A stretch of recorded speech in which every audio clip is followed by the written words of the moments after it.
Nevada needs more homes. Which supply-side solutions stakeholders are advocating for? That's this week on Nevada Week.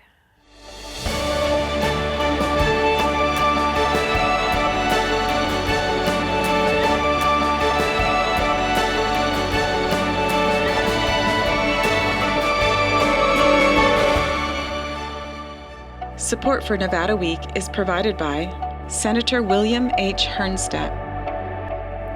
Welcome to Nevada Week. I'm Amber Renee Dixon. Nevada is facing a severe housing affordability crisis. That's according to a new report from the Gwynn Center, which says the crisis is largely due to an imbalance between supply and demand. Using insights from interviews and a survey of stakeholders, the nonprofit, nonpartisan Policy Research Center concluded its report with several supply-side strategies, some of which are included in the housing bill that Nevada Governor Joe Lombardo recently announced. My bill creates and establishes the Nevada Attainable Housing Fund and Council. The fund will dedicate $250 million in state resources to support the development of over $1 billion of affordable workforce and attainable housing. $1 billion plus. Woo! In addition to creating that fund, Assembly Bill 540 also expands eligibility for affordable housing to include what the governor calls the missing middle. My bill expands affordable housing eligibility to households earning up to 150% AMI, area median income, which will support essential workers like teachers, nurses, and first responders. The middle mile, correct? The missing middle. These essential workers are education, public safety, and healthcare leaders in our community. And they deserve access to affordable and attainable homes in the very neighborhoods they serve. Here now to discuss the bill and other policy solutions to Nevada's housing crisis are Maurice Page, Executive Director of the Nevada Housing Coalition, Jill Tolles, Executive Director of the Gwynn Center, and Peter Guzman, President of the Latin Chamber of Commerce Nevada. Thank you all for joining us for this important discussion. We've been talking about how it's complex as well, but I want to start with the missing middle. And these are, according to the governor, people who are nurses, first responders, and teachers, and they have households that make up to 150% of the area median income, also known as AMI. We were doing the math ahead of this. The AMI in Clark County is about how much, Maurice? About 68,000. Okay, so if you do the 150% of that, that means it's a household making about $103,000 to $105,000 a year. That's a six-figure income household. To some, that may sound like a lot of money to be qualifying for this kind of assistance. But Peter, you're in support of this bill. What would you say to that? What I would say is let's take a look at who those folks are. Who are they in our community? They're essential to our community. They're nurses and many more, right? So I hope people don't get hung up on that, because that is just as important. These are essential workers, essential folks in our community. We need a thriving community in order to have a successful community, and a community where, I look at everything from the lens of economic development. I need big businesses looking at us as a place to move their companies here and keep us moving forward, keep construction going. That's how you do it. That's why I like this. And Maurice, let's talk about the affordability of homes for someone, a household making $100,000 a year. I mean, the likelihood of affording a single family home is what? It's astronomical. But let's even take this from a grassroots perspective. Right now, Clark County, we're experiencing, as far as affordability, or as far as affordable homes, we're in need of about 80,000 units, right? Overall, from a market rate perspective, we need about another 60,000. So you're talking close to 150,000 homes that are just generally needed throughout Clark County. And so the fact that this bill is prioritizing housing overall, that is what we need. And so, again, taking to Peter's point, when you talk about the incomes and the levels of that, let's take that out. Let's throw that out. Number one, we need housing. Our homeless numbers are increasing. Our extreme low income individuals and families, they're struggling. And it's because we don't have the housing supply to be able to keep them in their house, in their homes. And so this bill allows us to be able to move forward with that. It's a start. It's not, is it the most perfect bill? Probably not, but this is a step in the right direction, and I applaud Governor Lombardo for bringing this to the table. And I love that because, you know, listen, it's not a one size fits all, okay? But we have to start somewhere. We have to start getting aggressive, and I think that this approach is an aggressive approach, and that's why I'm supporting it. And Jill, the Gwynn Center report talks about people in Nevada, what they are currently able to afford. Can you talk about some of those numbers? Sure. First of all, thank you so much for having us on. And as you mentioned, we're a nonpartisan policy research center. We don't weigh in support or opposition of any specific bills, so good to start with that. But our research team spent an extensive amount of time diving into this issue, and I'd just like to share a little bit of backdrop for the audience. What our research team found is that almost half of Nevada renters are excessively cost burdened, and a quarter of homeowners. So that means that more than 35% of their gross income is going to pay for housing. And so that's how we define this crisis, that they do need help. The top 5 occupations in the state, out of the top 5, only one, management, can afford a 1 to 2 bedroom apartment. And so when Maurice talks about why this is a crisis, and when Peter talks about why this is so important that aggressive actions are taken, I think they're speaking to the reality of those numbers for Nevadans. And it's also helpful to know the backdrop of how we got here. And Nevada was the fastest growing state in the nation for 70 consecutive years. So you have an increased demand for housing, but then you also have pauses on the market to be able to construct that supply. And so we faced 2 significant pauses. One was during the Great Recession, the second was during COVID. And so that combined, that increased demand due to migration patterns into our state, as well as those 2 pauses that kept us from being able to keep up with that demand with the supply, is why we're here today. We're going to expand on that, but I want to talk about what kind of assistance these families, the missing middle, will be receiving. What does it look like? Because it's not as if they are going to be receiving housing vouchers, for example. Absolutely. So it'll be a combination of interest rate buy-downs, down payment assistance, other grants and loans that will be administered through the Housing Division once this bill is passed. And so they will be able to apply and be able to get approved. Also, there's a portion in the bill where it goes towards credit monitoring, so that your current renters, they will be able to show their tenant, their payment history. And so that will be reported to the credit bureaus, and then this will hopefully improve their credit scores enough so that this way they will be able to get approved for home ownership. So these are some of the parts of the bill that will definitely help that missing middle and be able to achieve. That part is so important to talk about, and doesn't get talked about much, is that FICO score, that score to have the ability to even buy a house. We have a lot of people in Las Vegas who make pretty good money on tips and everything included, but maybe they don't have a payment history because they've been renting, and that is important. And that's why I'm definitely going to start pushing for lending institutions to be more involved in this housing crisis, because we got to think outside the box. Interest rate buy down, love that for first-time home buyers. Why not? But we need the lending institutions to be at the table as well.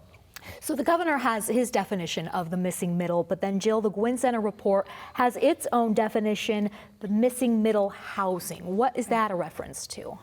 So you have 3 different categories typically. You've got the single housing, single family homes, and you've got large multifamily home developments, and then where we defined it as those duplexes, triplexes, and fourplexes. And Nevada that's that missing middle inventory, and Nevada has only approximately 7% in that category and so really one of the findings of the research team was, how do we invest in more of those triplexes, duplexes, fourplexes, because it provides more options for families looking for their needs, and also increases or can help improve housing affordability overall. And this bill incentivizes that, correct? It absolutely incentivizes it, and it's something that's very needed. I'm a big fan of multifamily, fourplexes, triplexes.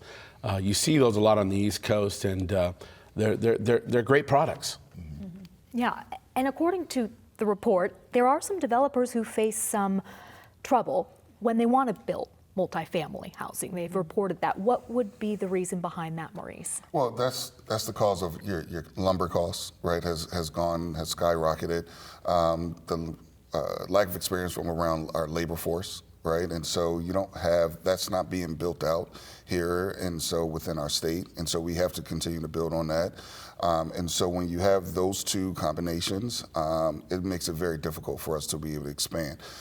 Lastly, land, right? Land, we're running out of land. Everybody will tell you that we have roughly about 7 years to be able to build. However, with the way the land is approved and has to go through all of the hurdles, that takes anywhere from 2 to 5 years just to get that pushed out. So realistically, after 2026, when we do have roughly about 2,600 new units being built, 3,400 new units being built under the affordable housing brand, we will not have enough land to be able to move forward.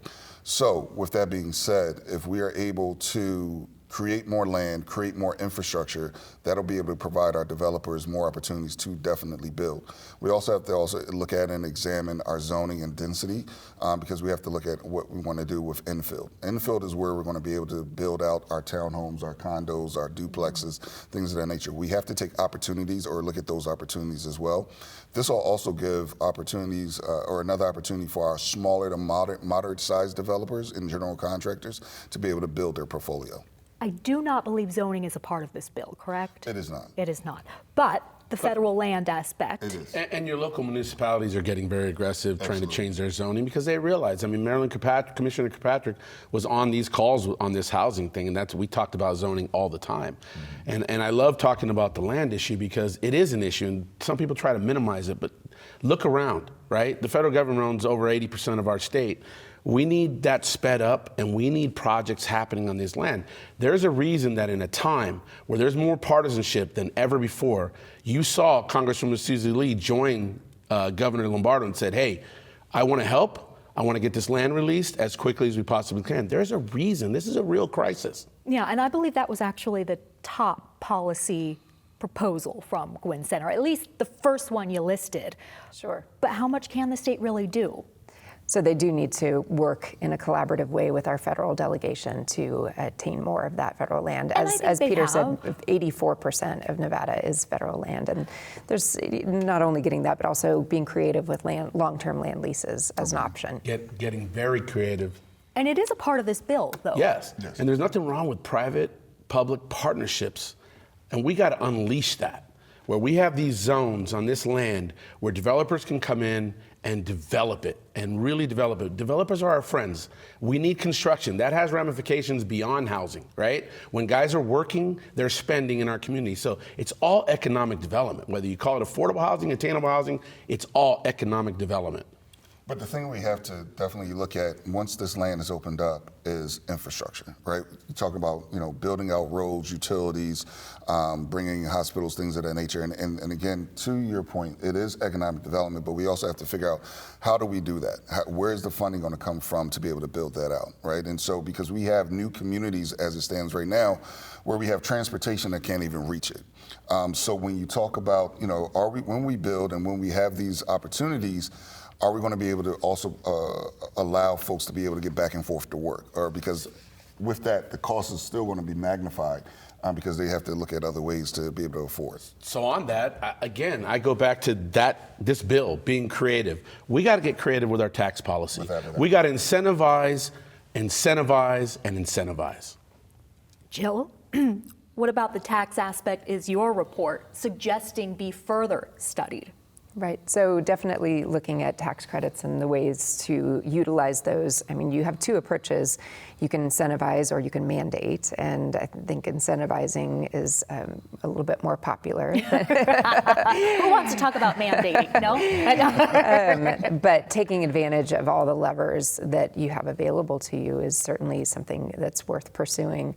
I'd like to come back to, though, we talked about land, but we also talked about zoning and the importance of making some changes, reforming some zoning, which obviously happens at the local level. So our report does talk about incentivizing or mandating that, moving towards the side of incentivizing. But we did see that Reno, and in particular in the north, has found a 15% increase in the developments of multifamily and the duplexes, fourplexes, and so forth. And so they've been more aggressive about upzoning so that they can allow for more of that missing middle. And so making sure that all the jurisdictions across the state are also looking at what they can do right now. But there's an ugly truth here when it comes to multifamily housing development, that when it is proposed in someone's neighborhood, there are people who say, not in my backyard, right? It's called NIMBYism. How big of an issue is that, and why? Why don't people want multifamily housing in their own neighborhoods? And I think those are connotations that have come from a long history, right? There's affordable housing, which tends to be more government subsidized, and that's why I've gone away from using the word. I'm using it here, but I'm clearly on record as saying I like attainable, dignified housing. We got to change people's mentality. It's not, government housing doesn't have to be what has been in the past, right? Let's get more creative with it. Let's create, where we did this press conference it's an unbelievable complex. Right. Somewhere I would housing live. for seniors, which just makes so much sense. Exactly. Right. But let's also, I've been around this housing issue for multiple years. And I would honestly say, let's give more credit to our constituents, to our stakeholders, to our residents in these homes. They are starting to understand these new developments, these new affordable housing developments, they're bringing value to their neighborhoods. Really? Yes, it's because these are not just your standard, okey-doke builds, right? These are communities that are being built, and they are raising the housing value for some of these homes, for some of these neighborhoods. Now, is there an issue or is there a concern with, are you going to bring in homeless or individuals that's going to destroy neighborhoods? Of course, we have that throughout every neighborhood, right? And that is a fear that you need to have. But I also believe that people understand, or are starting to now learn and understand that affordable housing is needed. You have, your baby boomers who are starting to retire, so they're downsizing, and so, they're moving into senior communities, and they're looking at it and they're saying, hey, I love this. This is great. This is where I could live the rest of my life at. And then their neighborhoods, their homes are also increasing in value. Wow. That is a win. I could see that. I could see wanting to have a home close to where mom or grandma Absolutely. lives in an affordable senior Absolutely. complex. Okay, so watching the hearing for Assembly Bill 540, it is clear that there is a lot of support for the bill. The only opposition I heard was from some of Nevada's labor groups.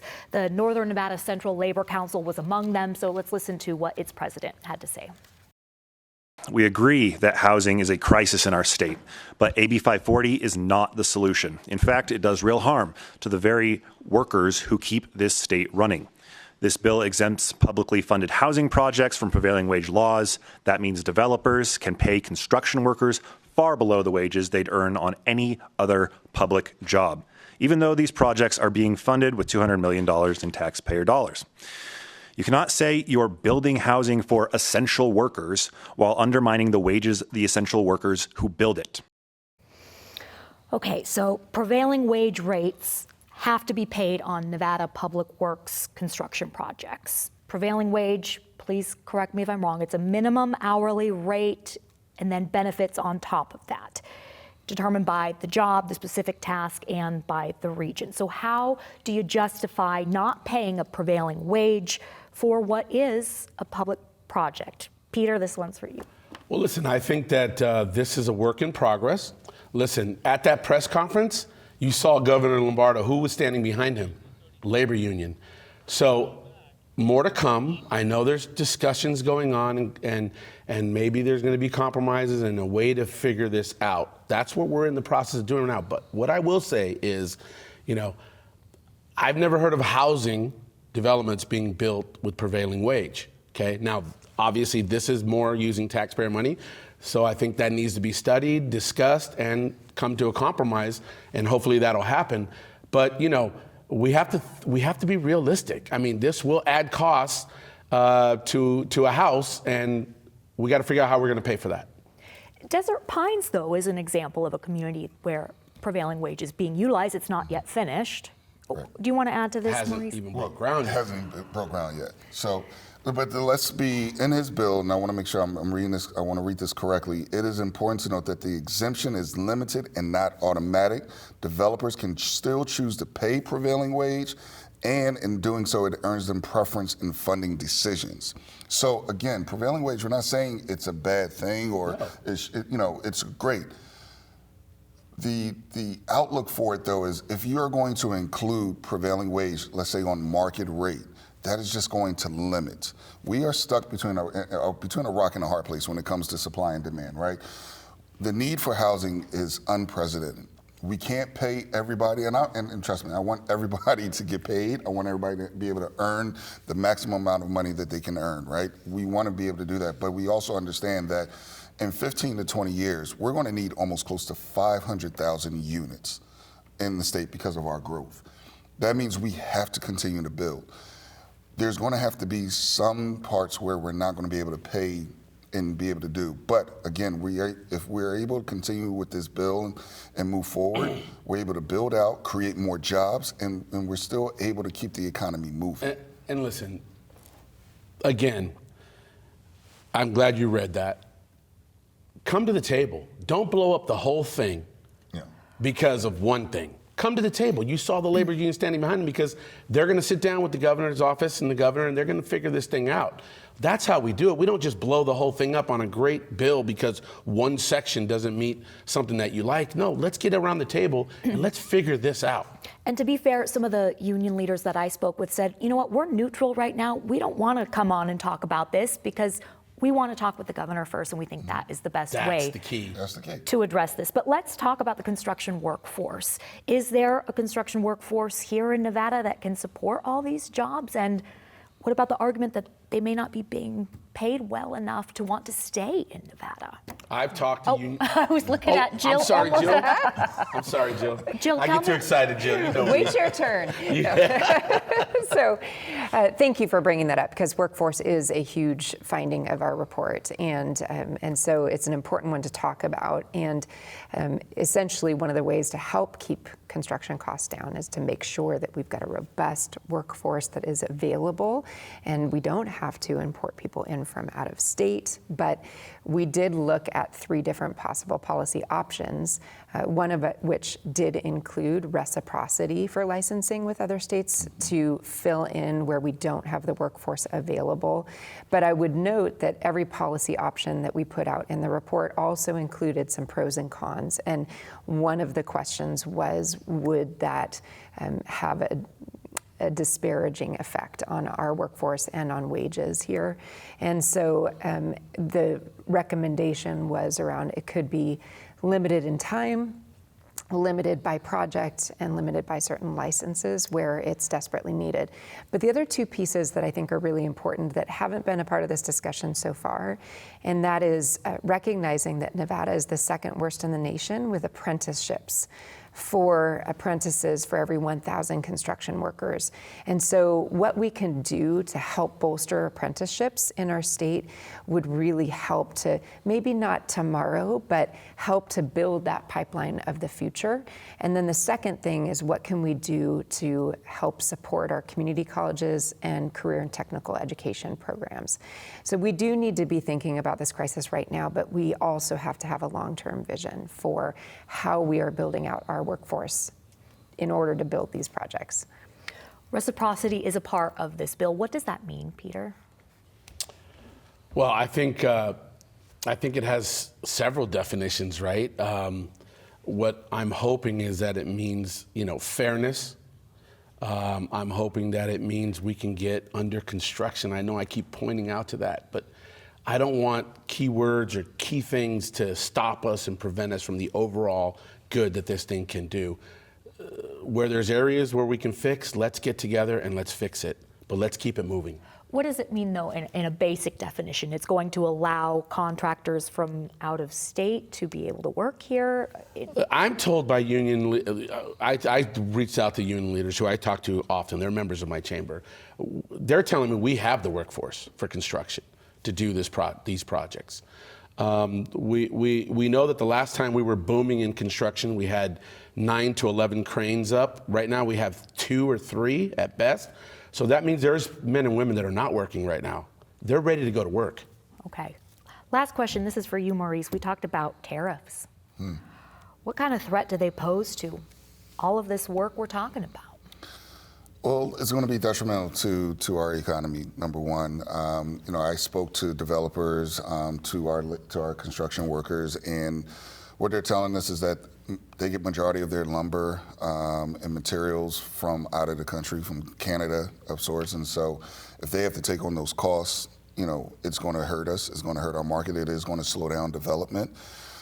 This is something that we're definitely going to have to continue to watch and observe and figure out if there's going to be other ways.